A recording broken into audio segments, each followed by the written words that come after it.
중세에는 삶이 불확실성과 위험으로 가득했습니다. 좁고 구불구불한 골목길과 나무집들이 다닥다닥 붙어 있고 시장이 활기로 넘치는 분주한 중세 도시를 상상해 보세요. 사람들이 노점에서 밀치며 주부들이 채소값을 흥정하고 수공업자들이 짐을 들고 서두르며 그들의 발 사이로 탱과 염소 그리고 다른 작은 동물들이 어슬렁거립니다. 거리에는 쓰레기, 인간과 동물의 배설물, 그리고 화로에서 나는 연기의 매캐한 냄새가 진동합니다. 위생은 사실상 알려지지 않은 개념이었습니다. 쓰레기와 오물이 종종 창문에서 바로 거리로 버려져 도랑을 따라 인근 강으로 흘러가거나 땅에 새으며들었습니다. 주민들은 불순물이 스며들 수 있는 우물에서 물을 마시고 대부분 비누 없이 차가운 물로만 씻었습니다. 그나마도 씻는다면 말입니다. 도시에는 공중 목욕탕이 있었지만 온몸을 정기적으로 씻는 것은 결코 당연한 일이 아니었습니다. 목욕을 위해 충분한 물을 드는 것은 힘들고 비쌌기 때문에 목욕탕에서는 종종 여러 사람이 같은 물에서 차례로 목욕했습니다. 이것은 위생에 전혀 도움이 되지 않았습니다. 게다가 흑사병 유행 기간 동안에는 목욕이 모공을 열어 흑사병의 독이 몸 안으로 더 쉽게 들어올 수 있다는 두려움이 만연했습니다. 그래서 많은 사람들이 흑사병이 유행하는 시기에는 차라리 아예 몸을 씻지 않았습니다. 이 비디오에서는 바로 그런 환경이 어떻게 몇 주 만에 전체 구역을 전멸시킬 수 있는 치명적인 질병 확산에 이상적인 온상을 만들어냈는지 알아보실 것입니다. 14세기에 유럽의 도시들이 성장하고 상업이 번영하며 인구가 전례 없는 수준에 도달했습니다.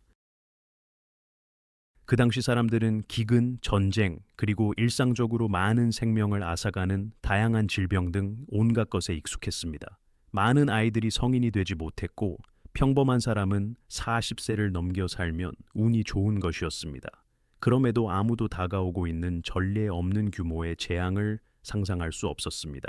흑사병은 인류에게 완전히 새로운 질병은 아니었습니다. 이미 6세기 유스티니아누스 황제 시대에 비슷한 흑사병 유행이 당시 세계를 휩쓸었기 때문입니다.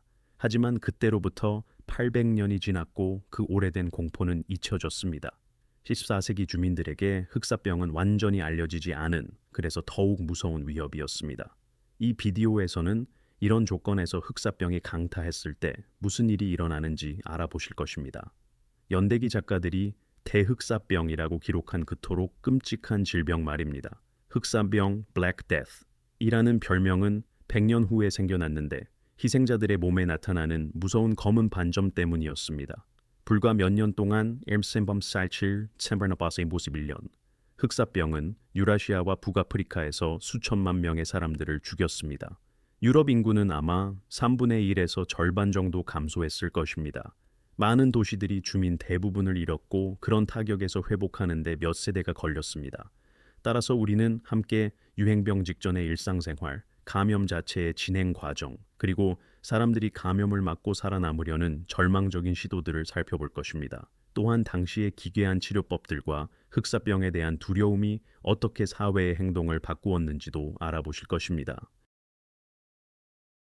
마지막에는 과거의 흑사병이 오늘날 우리에게 가져다 줄 수 있는 교훈에 대해 생각해 보겠습니다. 시간을 거슬러 올라가 역사의 어두운 장으로 보이지 않는 살인자가 번개처럼 빠르게 퍼지고 아무도 안전하지 않은 세계로의 여행을 준비하세요.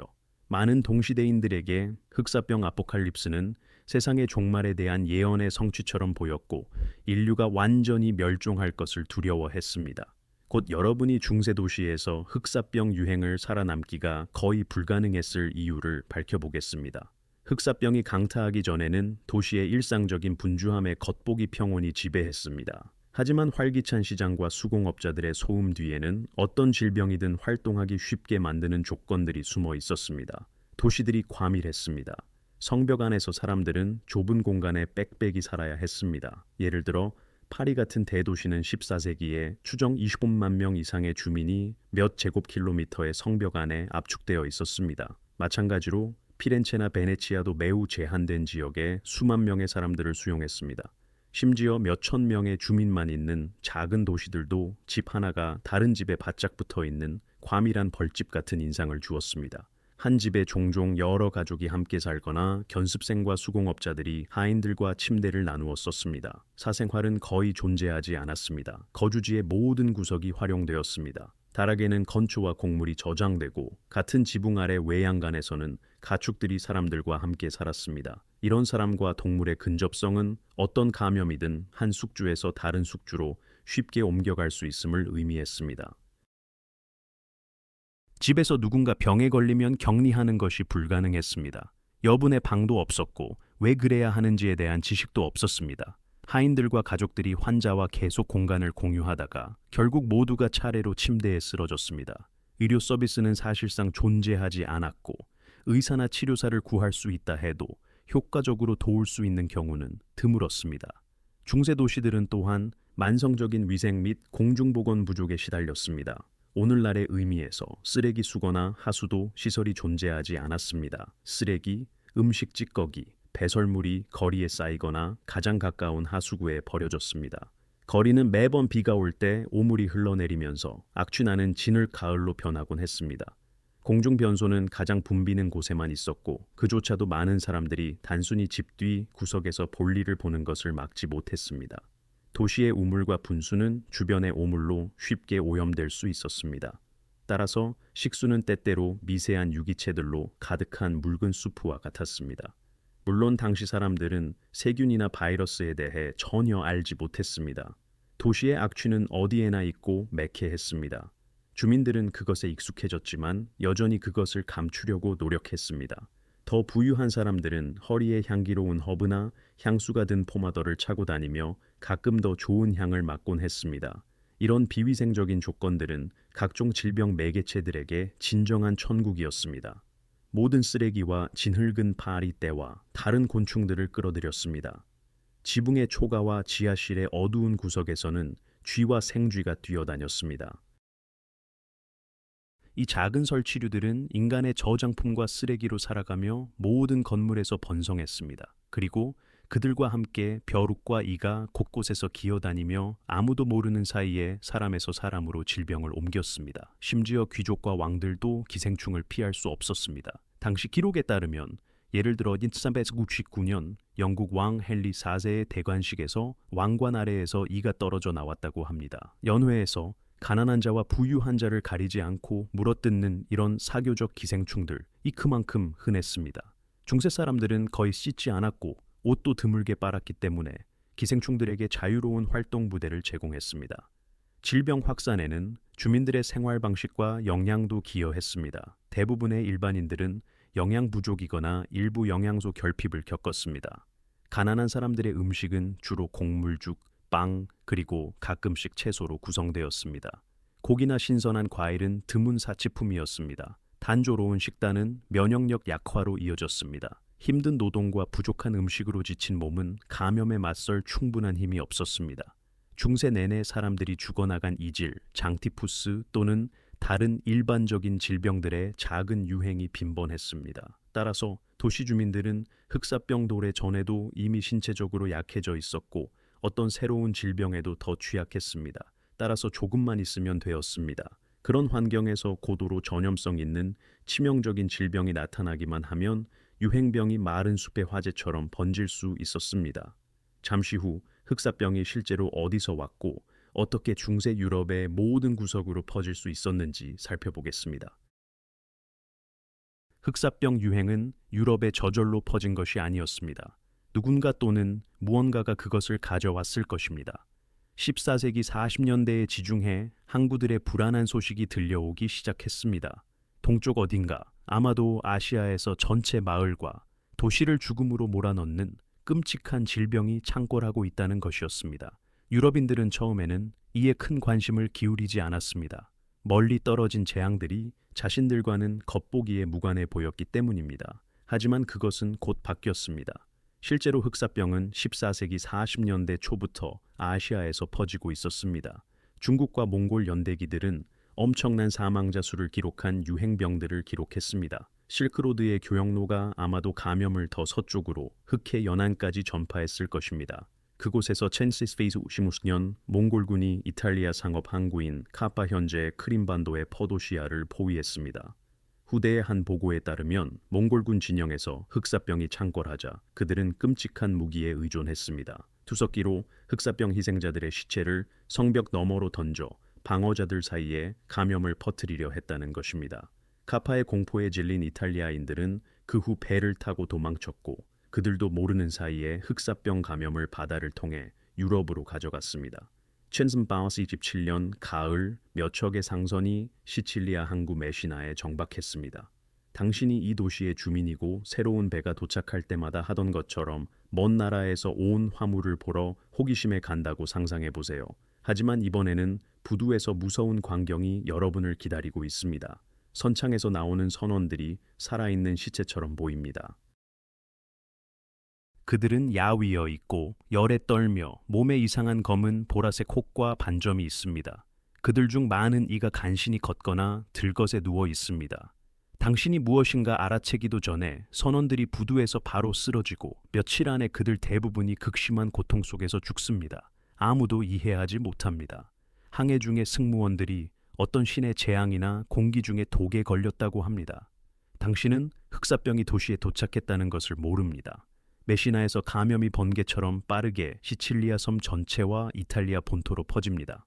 그동안 다른 항구로 떠난 상선들은 죽음을 함께 가져갑니다. 불과 몇 달 만에 흑사병이 콘스탄티노플에서 알렉산드리아, 제노바, 마르세유까지 항구 도시들에 나타납니다. 질병이 나타나는 곳마다 며칠 안에 수십 명이 죽기 시작합니다. 감염의 중심지가 물 위의 원처럼 퍼집니다. 항구에서 교역로를 따라 육지로 내륙으로 진행됩니다. 육로로 이동하는 화물용 말, 마차, 대상들이 감염을 내륙 도시들로 운반합니다. 상품과 여행자들이 몰려드는 도시에서 흑사병은 정착하여 전력으로 공격할 이상적인 기회를 얻습니다. 1448년 동안 흑사병은 서유럽과 남유럽 대부분을 강타했습니다. 아무도 피할 수 없었습니다. 이탈리아에서 프랑스, 스페인, 영국 그리고 더 북쪽으로 퍼졌습니다. 영국에서는 1448년 봄에 발발했고 여름에는 이미 런던에서 창궐했습니다. 1448년 말이 되기 전에 독일과 중부 유럽의 도시들에서도 첫 사례들이 보고되었습니다. 몇 안 되는 외딴 지역만이 아직 면했습니다. 예를 들어 프라하와 체코 지역이나 폴란드의 크라쿠프 또는 헝가리 일부는 1449년에 재앙을 면했습니다. 아마도 감염 중심지와의 접촉이 적었거나 카를 4세가 프라하를 외국인들에게 폐쇄했다는 조치 때문일 것입니다. 하지만 학자들은 이것이 사실이었는지 아니면 단지 기록 부족 때문인지 논쟁합니다. 확실한 것은 다음 해들의 흑사병이 반복적으로 돌아와서 처음에 면한 지역들도 따라잡았다는 것입니다. 실제로 1461년에 유럽에서 또 다른 흑사병 파동이 발생했는데 이는 주로 첫 번째 유행 이후에 태어난 어린 세대를 덮쳤기 때문에 아동 흑사병이라고 불렸습니다. 흑사병에서 살아남은 나이 든 사람들은 아마도 부분적인 면역을 가지고 있었을 것입니다. 그 후 14세기 70년대와 80년대에 더 작은 질병의 재발이 이어졌습니다. 전체적으로 흑사병은 18세기경 그 파괴적인 힘이 수그러들 때까지 다음 수세기 동안 세계 여러 곳에서 주기적으로 나타났습니다. 각 도시의 사람들은 처음에는 실제로 무슨 일이 일어나고 있는지 이해하지 못했습니다. 흑사병은 갑작스럽게 그리고 겉보기에 아무 데서도 오지 않은 채로 왔습니다. 오늘날 우리는 그것이 인간 대상과 배와 함께 여행한 쥐와 그들의 벼룩이 몸에 가져온 것임을 알고 있습니다. 하지만 흑사병이 인구 밀집 지역에 침투하자마자 사람에서 사람으로도 퍼지기 시작했습니다. 예를 들어 환자가 기침할 때 나오는 비말을 통해서 말입니다. 당시 연대기 작가들은 흑사병이 마른 건초에 불이 붙듯이 병자에서 건강한 사람에게 뛰어넘는다고 기록했고 그것을 피할 수 없다고 했습니다. 유행병의 시작은 혼란과 충격을 동반했습니다. 많은 도시에서 첫 번째 감염자들이 너무 빨리 죽어서 다른 사람들이 상황의 심각성을 깨달을 시간조차 없었습니다. 지방당국이 이례적인 재앙에 직면하고 있다는 것을 이해하기 전에 감염은 이미 사방에 있었습니다. 그때까지 알려지지 않은 질병은 미지의 것에 대한 두려움을 불러일으켰습니다. 아무도 그것이 어떻게 퍼지는지, 왜 어떤 사람들은 병에 걸리고 다른 사람들은 아직 그렇지 않은지 몰랐습니다.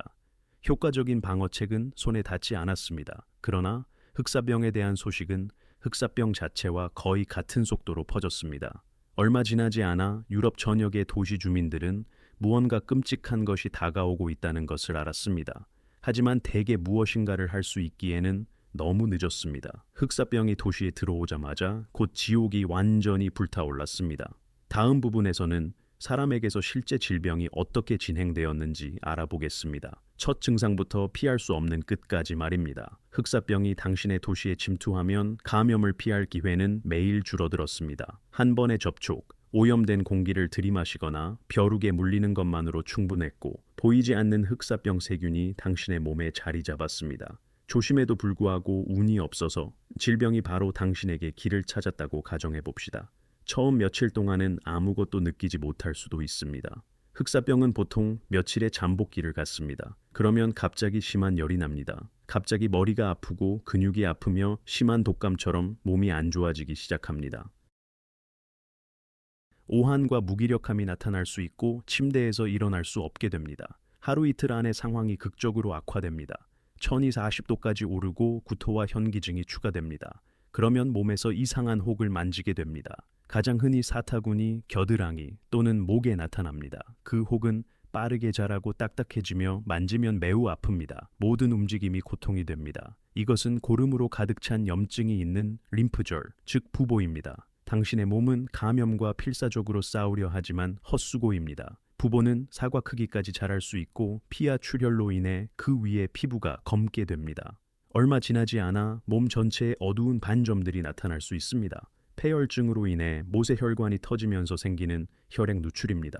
혈액순환이 실패하면서 손가락과 발가락이 차가워지고 검게 변하기 시작합니다. 무관심이나 반대로 불안과 혼란이 당신을 덮칩니다. 고열은 종종 선망에서 공격성까지 유발합니다. 환자의 숨은 역겹게 냄새가 나고 입에서는 썩어가는 조직의 부패한 냄새가 납니다. 몸에서 땀이 나고 때로는 코에서 피가 나거나 피가 섞인 가래를 토해냅니다.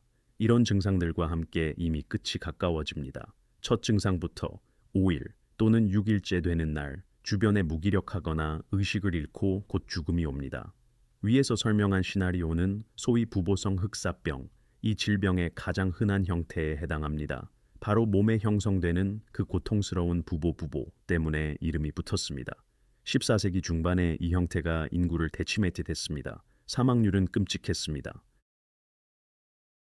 추정에 따르면 어떤 치료도 없이 감염자의 60-80% 정도가 일주일도 안 되어 죽었습니다. 그들의 유기체가 감염을 극복할 수 있었던 소수만이 운이 좋았습니다. 그리고 생존할 수 있었던 그 극소수의 운 좋은 사람들에게도 종종 후유증이 남았습니다. 탈진, 불구 또는 터진 혹들로 인한 흉터 말입니다. 부보성 흑사병 외에도 다른 형태들이 존재했습니다. 흑사병 세균이 혈류에 직접 들어가면 소위 폐혈성, 폐혈증성 흑사병이 발생했습니다. 이것은 하루 만에 사람을 죽일 수 있었습니다. 환자는 광범위한 멍으로 푸르거나 검게 변하고 유기체의 갑작스러운 실패로 전형적인 혹들이 형성되기 전에 죽었습니다. 또 다른 변형은 폐를 침범하는 폐폐렴성 흑사병이었습니다. 이것은 환자가 피를 토하고 질식하는 심한 폐렴으로 나타났습니다. 게다가 이것은 공기를 통해 사람에서 사람으로 직접 전파되어 주변 사람들에게 엄청난 위험을 나타냈습니다. 폐 형태는 최악의 예후를 가졌습니다. 사실상 아무도 그것에서 살아남지 못했고 기침이 시작되고 3일 안에 죽음이 종종 발생했습니다. 흑사병은 가리지 않았습니다. 가난한 농민들과 영향력 있는 권력자들이 똑같이 굴복했습니다. 유일한 차이는 부자들이 종종 감염 장소에서 도망칠 시간이 있었다는 것입니다. 하지만 남아있는 사람은 죽음의 위험을 감수했습니다. 예를 들어 카스티아 왕 알폰소 11세는 1150년 흑사병으로 죽은 유럽의 유일한 통치 군주였습니다. 많은 다른 귀족, 성직자, 도시 엘리트 구성원들도 흑사병으로 죽었습니다. 질병은 단순히 지위를 고려하지 않았습니다. 그래서 사람들에게 더욱 무서웠습니다. 하지만 흑사병이 이러한 형태 중 어느 것으로 공격하든 환자들에게는 한 가지 공통점이 있었습니다. 회복에 대한 희망이 거의 없었다는 것입니다. 중세에는 실제로 효과적인 치료법이 존재하지 않았습니다. 항생제는 몇 세기 후에야 발견될 예정이었습니다. 당시의 치료사들은 흑사병에 대해 어찌할 바를 몰랐고 감염된 사람의 유기체는 운명에 맡겨졌습니다. 따라서 중세 도시에서 흑사병에 걸렸다면 전망은 극도로 절망적이었습니다. 대부분의 희생자들은 나이나 힘에 관계없이 극심한 고통과 고뇌 속에서 죽었습니다. 사람들이 흑사병을 확실한 죽음으로 여긴 것은 놀라운 일이 아닙니다. 마치 낯을 든 죽음 자체가 환자에게 손을 뻗은 것 같았습니다. 잠시 후 당시 사람들이 자신을 구하기 위해 취한 절망적인 시도들과 그것들이 흑사병에 왜 효과가 없었는지 살펴보겠습니다. 흑사병의 압도적인 치명성에 직면하여 사람들은 절망적으로 치유에 대한 어떤 희망이든 붙잡았습니다. 하지만 중세의학은 흑사병에 대해 완전히 무력했습니다. 당시의 의사들은 고대 권위자들의 가르침에서 출발했고 건강이 네 가지 체액 휴머스, 혈액, 가래, 황담즙, 흑담즙의 균형에 달려 있다고 믿었습니다. 그들에 따르면 질병은 이런 체액들이 몸에서 균형을 잃을 때 발생했습니다. 미생물 대신 그들은 종종 나쁜 공기나 별들의 불리함을 질병의 원인으로 여겼습니다. 이미 1148년에 파리 대학교는 흑사병을 분리한 행성 배치, 토성, 화성, 목성의 합과 지진 후 지각균열에서 방출된 독성 증기로 설명하는 학술 논문을 발표했습니다. 다른 사람들은 그것이 인류의 죄에 대한 신의 벌이라고 생각했습니다.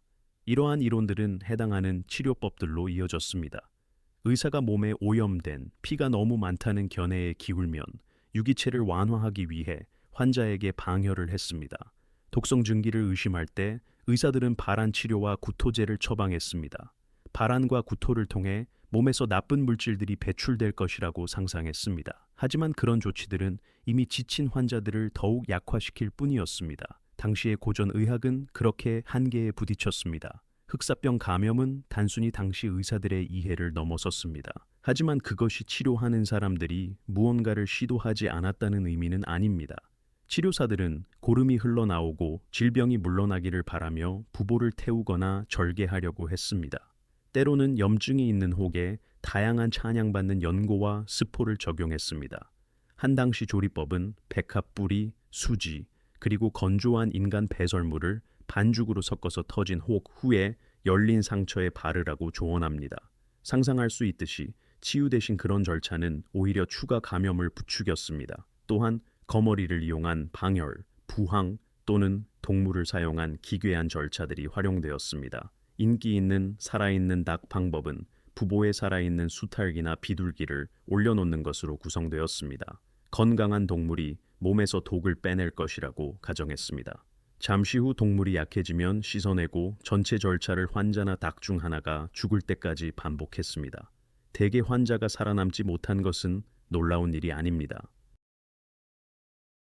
마찬가지로 기괴한 치료법은 개구리를 붙이는 것이었습니다. 개구리가 몸에서 독을 빨아냈을 때 터져야 했지만 터지는 개구리도 흑사병의 진행을 바꾸지 못했습니다. 이러한 의학적 개입 외에도 모든 종류의 민간 및 마법적 수단이 번성했습니다. 아직 병에 걸리지 않은 사람들은 부적과 포호의식으로 감염을 예방하려고 했습니다. 사람들은 말린 두꺼비, 보석 또는 흑사병을 쫓아낼 것으로 여겨지는 신성한 단어, 아브라카다브라가 적힌 종이 조각 같은 부적을 몸에 지니고 다녔습니다. 흑사병 공기를 쾌적한 향으로 정화하려는 시도가 매우 널리 퍼졌습니다. 집에서는 향, 몰약 또는 주니퍼 가지를 태웠고 거리에서는 보이지 않는 흑사병 증기를 파괴하기 위해 황과 연기를 태웠습니다. 사람들은 향기로운 오일에 적신 손수건을 코에 대고 있거나 항상 향기로운 무언가를 맡기 위해 허리에 허브와 꽃 다발을 차고 다녔습니다. 이것이 나중에 동요에 나타나는 그 포시, 꽃다발입니다. 죽음의 냄새를 덮는 데는 실패했지만 사람들은 적어도 무언가를 하고 있다는 느낌을 가졌습니다. 일부 도시에서는 연기가 주민들을 보호할 것이라는 믿음으로 거리 모퉁이에서 큰 불을 피웠습니다. 이것은 예를 들어 아비뇽의 교황 궁전에서 유명하게 기록되어 있는데 교황 클레멘스 6세가 감염되지 않기 위해 타는 불 사이에 앉아서 그들의 연기를 들이마셨다고 합니다. 종교적으로 성향이 있는 주민들은 또한 기도와 교회 의식에서 구원을 찾았습니다. 교회들은 처음에 하나님의 자비를 구하는 사람들로 가득했습니다. 흑사병을 물리칠 수 있다고 여겨지는 성자들의 유물을 성직자들이 가지고 도시를 도는 참회 행렬이 열렸습니다. 하지만 이러한 행렬들은 더 많은 사람들을 모이게 했고 실제로는 질병 확산을 더욱 도왔습니다. 일부 신자들은 흑사병을 자신의 죄에 대한 벌로 받아들이고 엄격한 금식과 자기 희생에 의존했습니다. 특히 더 광신적인 개인들은 자신과 전 인류의 죄를 고통으로 속죄하기 위해 피가 흐를 때까지 몽둥이로 몸을 때렸습니다. 소위 플라겔란트, 자기 채찍질 단체들이 지역을 돌아다니며 극단적인 참회로 소동을 일으켰습니다. 그들의 순례에 대해서는 잠시 후 더 이야기하겠습니다. 많은 사람들의 절망 속에서 기적적인 비약과 사기도 나타났습니다. 허풍쟁이들은 비싼 기적의 약을 제공했습니다. 예를 들어 수십 가지 이국적인 재료로 구성된 테리아크라고 불리는 만능 해독제나 특별한 흑사병 알약 등입니다. 실제로는 그 어느 것도 효과가 없었지만 공황 상태에서 사람들은 무엇이든 믿으려 했습니다. 특히 부자들에게 흑사병 유행은 거짓 희망의 재산을 쓸 기회가 되었습니다. 소위 내 도둑의 식초라는 이야기도 전해집니다. 전설에 따르면 어떤 4명의 강도가 흑사병 시대에 감염된 사람들의 버려진 집을 털면서 쑥, 세이지, 로즈마리, 라벤더 같은 허브 혼합물이 담긴 식초를 마시고 바르며 감염으로부터 자신을 보호했다고 합니다. 강도들이 체포되었을 때 더 가벼운 형벌을 받는 대가로 그들의 조리법을 공개했습니다. 허브가 든 식초는 그 후 흑사병에 대한 인기 있는 수단이 되었습니다. 안타깝게도 그 효과는 매우 의심스러웠습니다. 정리하면 당시 나타난 흑사병에 대한 가장 기괴한 치료법 중에는 다음과 같은 것들이 있었습니다.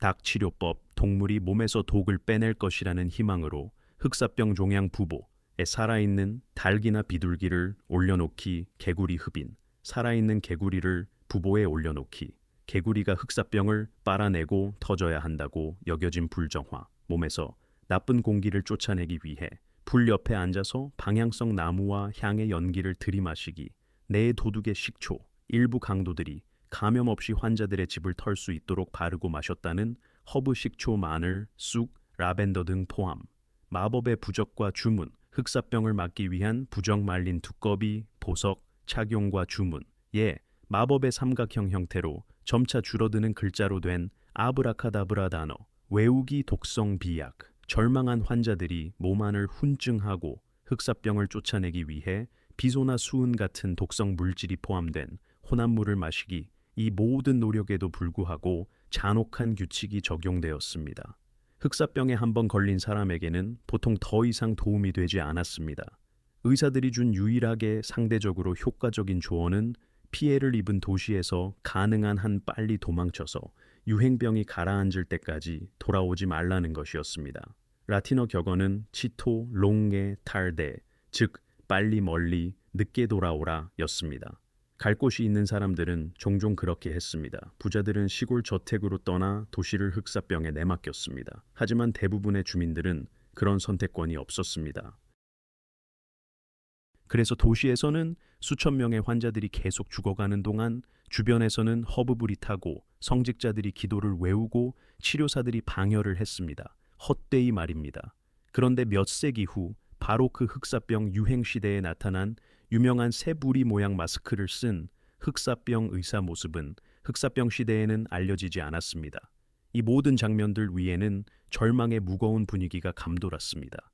약도, 기도도, 도피도 도움이 되지 않자 사회에서 두려움과 혼란이 자유롭게 활개를 쳤습니다. 잠시 후 우리는 흑사병 유행의 어두운 면을 보겠습니다. 공황, 일상 질서의 붕괴, 그리고 희생양 찾기 말입니다. 흑사병 유행은 단순한 보건 재앙이 아니었습니다. 그것은 또한 사회적 유대와 규칙의 붕괴를 의미했습니다. 감염이 강해질수록 도시의 거리에 두려움이 새우며 들었고 그와 함께 공황도 왔습니다. 사람들은 흑사병에 대해 어떤 기도나 약도 효과가 없다는 것을 보았고 그것은 모든 도덕성을 약화시켰습니다. 중요한 순간에 많은 사람들이 오직 자신만을 걱정했습니다. 가장 가까운 사람들도 감염에 대한 공포로 환자들을 외면했습니다. 이전에는 상상할 수 없었던 장면들이 일어났습니다. 어머니들이 자녀를 버리고 남편들이 아픈 아내들에게서 도망가거나 그 반대이고 형제자매들이 서로를 버렸습니다.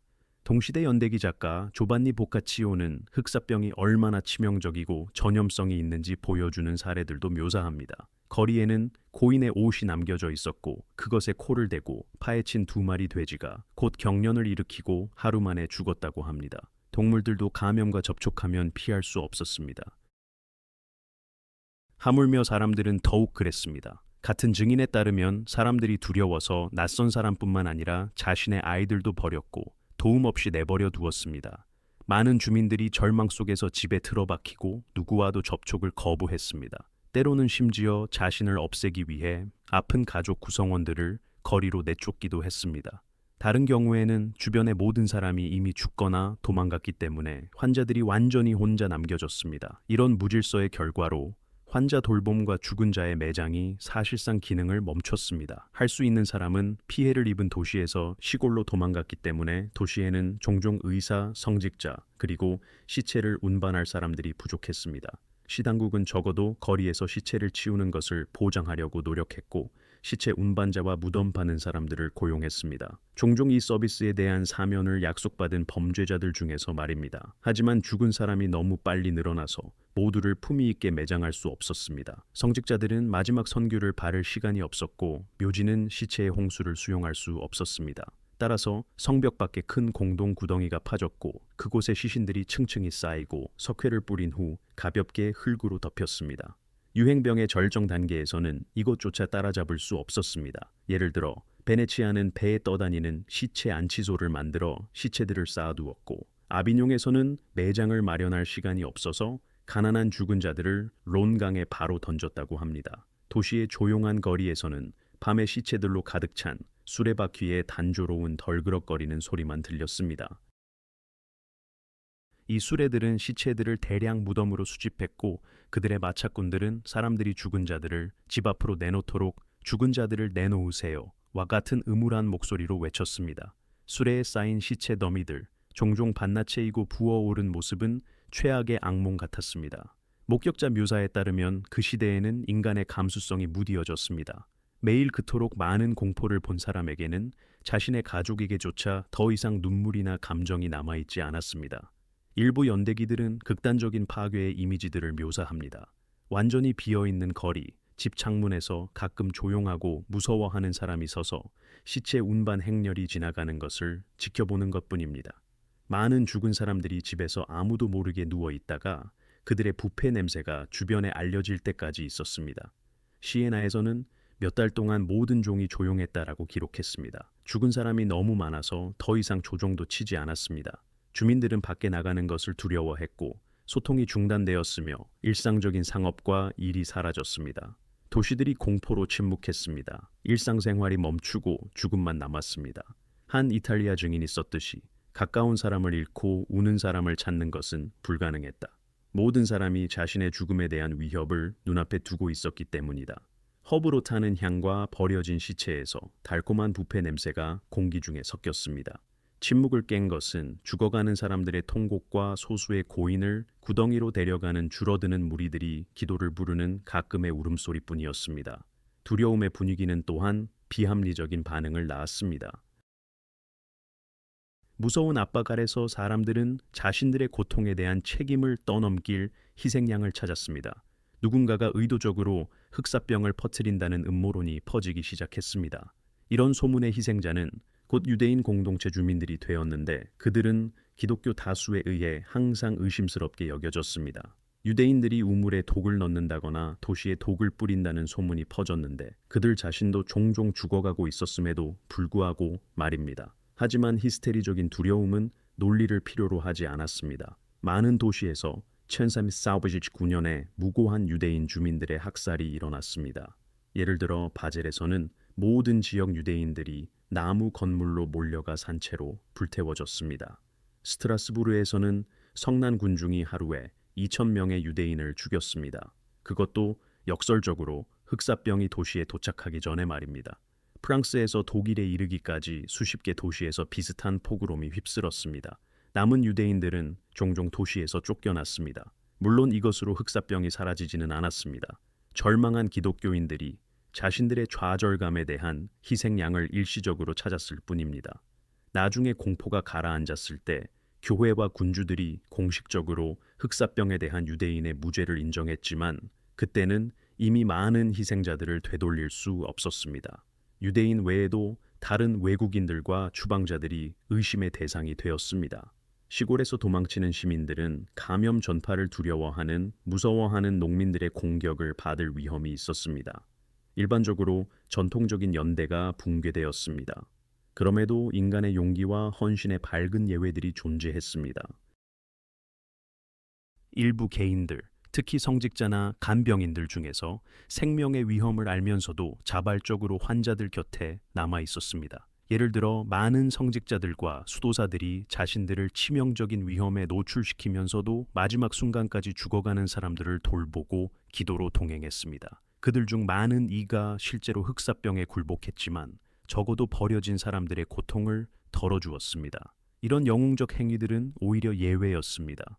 대다수의 사람들은 자기 보존의 이익으로 고립되거나 갈 수 있는 곳으로 혼란스럽게 도망쳤습니다. 하지만 모든 사람이 고통과 슬픔에 굴복한 것은 아닙니다. 반대로 마지막 순간들을 격렬하게 즐기기로 반응한 사람들도 꽤 있었습니다.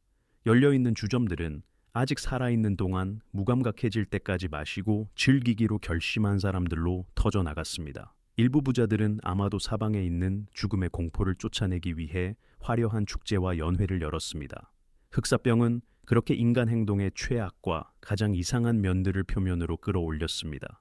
아무도 곁에 남지 않은 죽어가는 사람들 옆에서 술꾼들의 외침과 즐겁게 죽기로 결심한 사람들의 방탕한 음악 소리가 울려 퍼졌습니다. 사건들의 소용돌이 속에서 특별한 종교적 운동도 나타났습니다. 플라겔란트, 즉 자기 채찍질꾼들입니다. 일부 경건한 사람들이 참회의 표시로 자신을 채찍질했다고 이미 언급했습니다. 하지만 1749년에 그것은 대중현상으로 발전했습니다. 수백 명의 참회자들로 구성된 그룹이 도시에서 도시로 돌아다니며 공개 참회를 채찍질로 수행했습니다.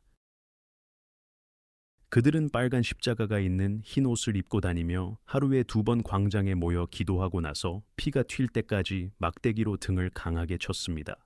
사람들의 군중은 공포와 희망으로 그들을 바라보았습니다. 플라겔란트들의 희생이 하나님을 누그러뜨려 흑사병이 지나가기를 바랐습니다. 많은 절망한 사람들이 행렬에 합류했습니다. 하지만 플라겔란트 무리들과 함께 종종 더 많은 혼란이 왔습니다. 자기 채찍질꾼들은 교회가 실패했고 하나님의 분노는 오직 그들의 참회의 길로만 달랠 수 있다고 설교했습니다. 이것으로 성직자들과 군주들을 화나게 했습니다. 게다가 그들은 도시에서 도시로 이동하면서 무의식적으로 감염을 더 퍼뜨렸습니다.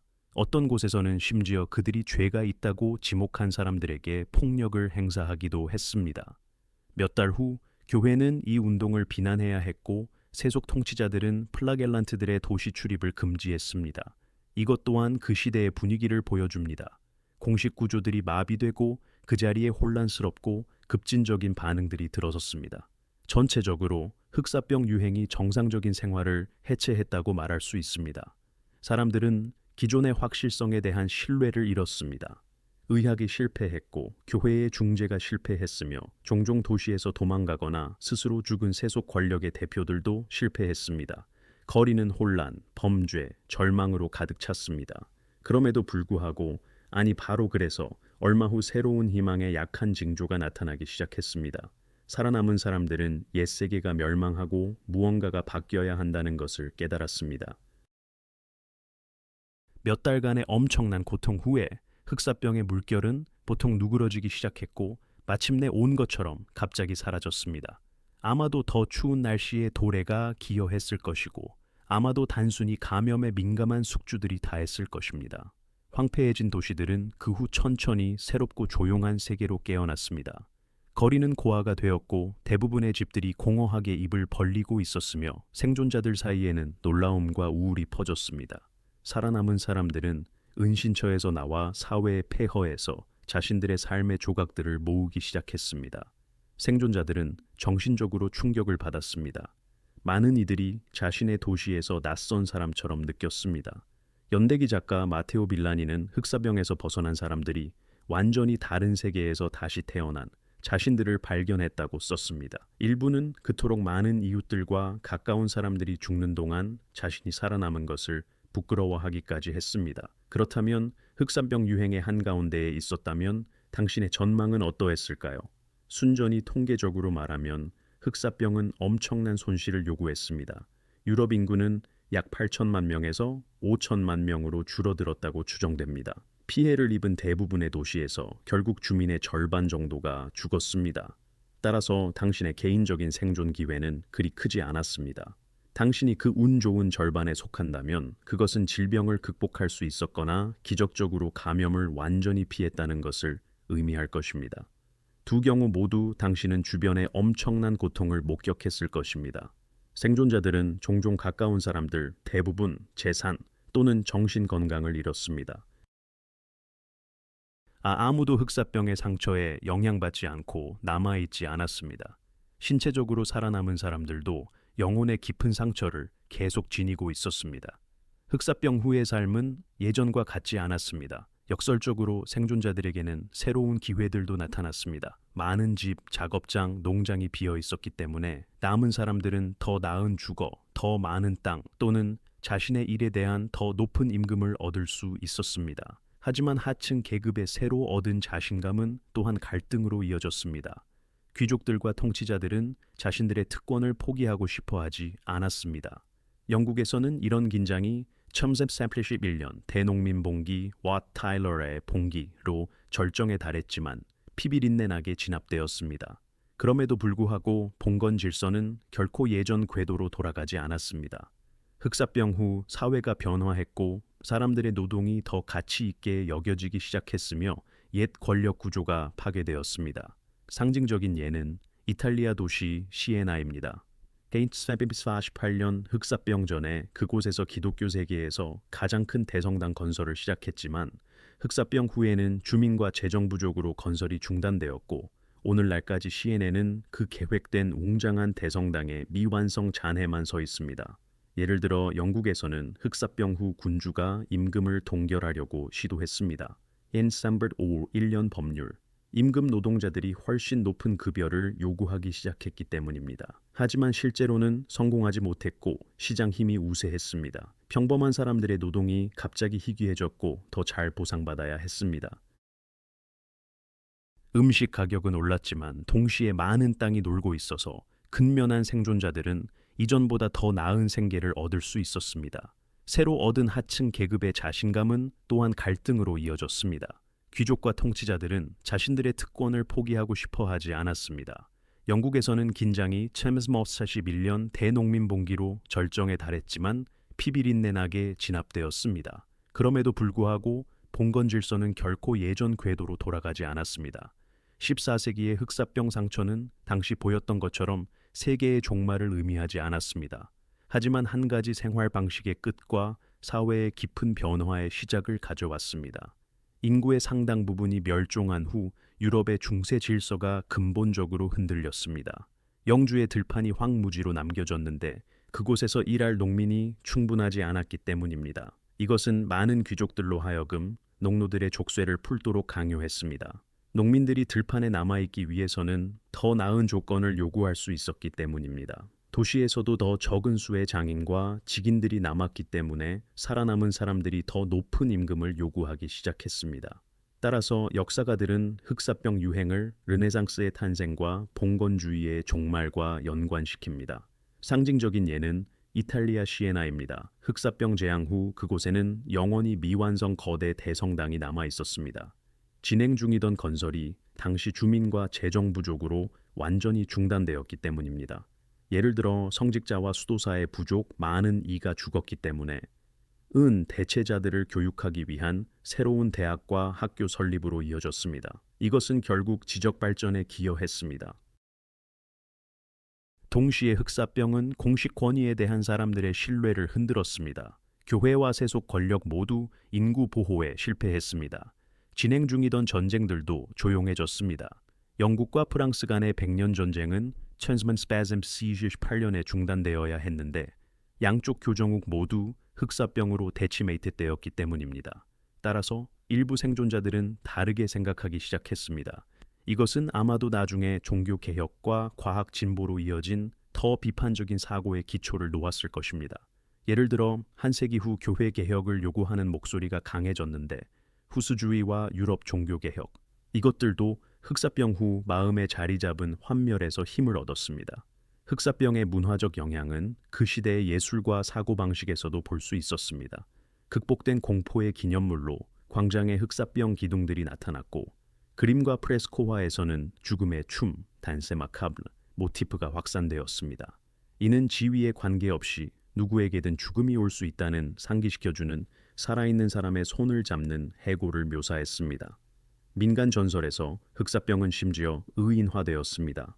노르웨이에서는 예를 들어 검은 옷을 입은 할머니 페스타로 지역을 돌아다니는 죽음의 여인으로 말입니다. 그녀가 빗자루를 들고 있으면 모든 주민을 쓸어버린다는 뜻이었고, 갈퀴를 들고 있으면 갈퀴 이빨 사이로 빠져나가서 몇 명이 살아남을 기회가 있었습니다. 그 시대의 문학과 연대기들은 삶의 덧없음에 대한 우울한 모티프들로 가득합니다. 흑사병의 경험은 간단히 말해 인간 정신에 깊은 자국을 남겼습니다. 흑사병을 직접 경험한 이탈리아 작가 조반니 보카치오는 유행병 후 유명한 책 데카메론을 썼습니다. 그 이야기의 틀 안에서 젊은 사람들 그룹이 흑사병을 피해 시골로 도망가서 유머러스하고 교훈적인 이야기들을 들려주며 시간을 보냅니다. 이것도 문학적 치료와 더 즐거운 것들로 공포를 쫓아내려는 시도로 받아들일 수 있습니다. 그리고 흑사병 유행에서 오늘날 우리를 위한 어떤 교훈이 나올까요? 무엇보다 겸손입니다. 현대 문명도 자연의 힘에 대해 무적이 아니라는 깨달음입니다. 얼마 전까지만 해도 그런 규모의 유행병은 먼 과거의 일인 것 같았습니다. 그러다 2020년이 왔고 새로운 코로나 바이러스의 세계적 대유행이 함께 왔습니다. 물론 코로나19는 제2의 흑사병이 아니었습니다. 우리 시대는 과학적 지식과 현대의학이라는 엄청난 이점을 가지고 있습니다. 덕분에 흑사병에 비해 사망률이 비교할 수 없을 정도로 낮았습니다. 그럼에도 불구하고 우리는 도시 폐쇄, 격리, 과밀한 병원, 그리고 흑사병 유행의 그림자를 멀리 연상시키는 위협감을 경험했습니다. 우리는 또한 인간의 정신이 수세기가 지나도 크게 변하지 않았다는 것을 보았습니다. 21세기에도 중세의 유대인이나 우물독을 넣는 자들과 비슷하게 소문, 음모론, 희생양을 찾으려는 시도가 나타났습니다. 다행히 세계는 14세기보다 훨씬 적은 희생으로 현대 대유행에서 회복할 수 있었습니다. 이것은 정확히 인류가 점차적으로 얻은 교훈들, 흑사병 시대의 경험부터 시작하여 덕분입니다. 흑사병의 유산에서 우리는 오늘날까지 공중보건을 보호하는 여러 도구들을 가지고 있습니다. 이미 그때 감염에 대한 방어로서 격리와 위생 준수가 탄생했습니다. 오늘날 우리가 당연하게 여기는 원칙들입니다. 역학이라는 과학이 점차적으로 발전한 것은 정확히 비슷한 규모의 비극이 다시 반복되지 않도록 하기 위해서였습니다. 그리고 실제로 흑사병은 더 작은 규모로 몇 번 더 돌아왔지만 마지막은 1720년 마르세유에서 그 이후로 어떤 질병도 한 번에 그토록 많은 인구 비율을 죽인 적이 없습니다. 하지만 그것이 새로운 위협이 나타날 수 없다는 의미는 아닙니다. 흑사병의 역사는 우리가 지나친 자신감에 빠져서는 안 된다라고 가르칩니다. 자연에 대한 겸손을 갖고 유행병에 맞설 준비된 계획을 가지는 것이 항상 좋습니다. 그리고 동시에 공황을 퍼뜨리지 않고 공포 속에서 사람들이 종종 그랬던 것처럼 서로에게 등을 돌리지 않는 것이 좋습니다. 오늘날 당신은 아마도 높은 확률로 흑사병 감염에서 살아남을 것입니다. 현대 항생제가 며칠 안에 예르시니아 페스티스 세균을 처리할 것입니다. 현재 세계적으로 연간 몇백 건의 흑사병 사례만 보고되는데 주로 아프리카와 아시아에서이며 대부분의 환자는 치료 후 완전히 회복됩니다. 위험 지역을 위한 흑사병 백신도 존재합니다. 하지만 중세에는 그런 가능성이 없었습니다. 그래서 인류가 그때부터 이룬 진보를 더욱 소중히 여길 수 있습니다. 하지만 흑사병의 이야기는 기억해야 할 것으로 남아 있습니다. 질서가 무너지고 혼란이 닥칠 때 문명이 얼마나 취약할 수 있는지 상기시켜 줍니다. 그리고 모든 위기는 언젠가 지나간다는 것도, 그리고 그것을 살아남은 사람들은 옛 세계의 폐허 위에 새로운, 아마도 더 좋고 더 탄력적인 세계를 건설할 수 있다는 것도 말입니다. 끝까지 오늘의 역사 여행을 시청해 주셔서 감사합니다. 비디오가 마음에 들고 새로운 것을 배우셨다면 엄지손가락을 올려주시고 지인들에게 공유해 주시면 기쁘겠습니다. 댓글에 이 주제가 어떻게 관심을 끌었는지 또는 역사에서 무엇을 더 알고 싶은지 써주세요. 여러분의 의견을 읽어보겠습니다. 그리고 다음 비디오에서 다시 뵙기를 기대하겠습니다. 안녕히 가세요.